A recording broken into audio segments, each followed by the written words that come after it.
Oh, this could go horribly wrong.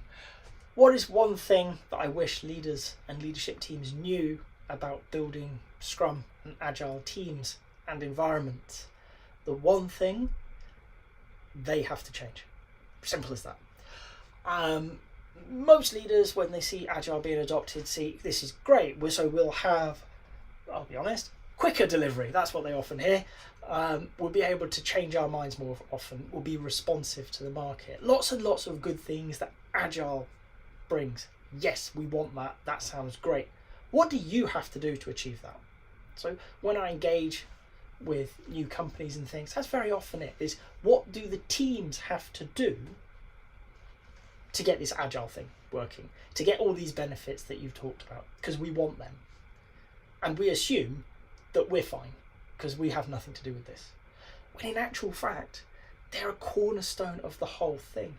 Not only do your leaders need to want Agile to work, they have to be actively engaged. They have to bring their own personalities, their leadership talents to the fore to help it become true.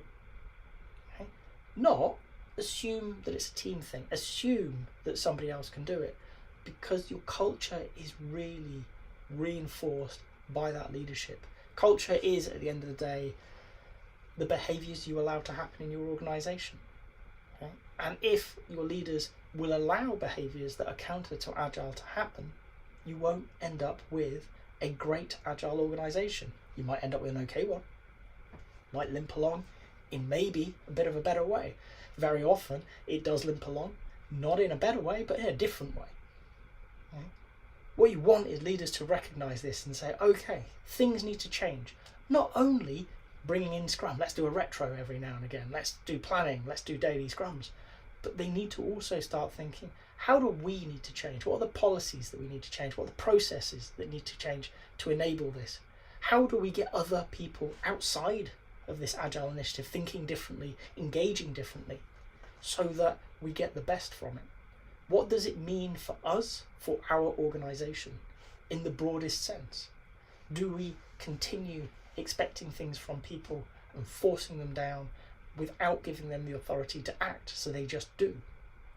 Or do we change that whole way of thinking and say, actually, we need to give you the responsibility, but also the authority to get that work done? You make the decisions, you've got the best information.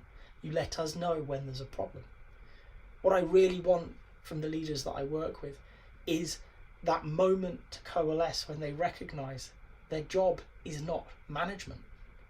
Okay? We're not there to manage people. Okay? They are managers, but they are managers of an environment.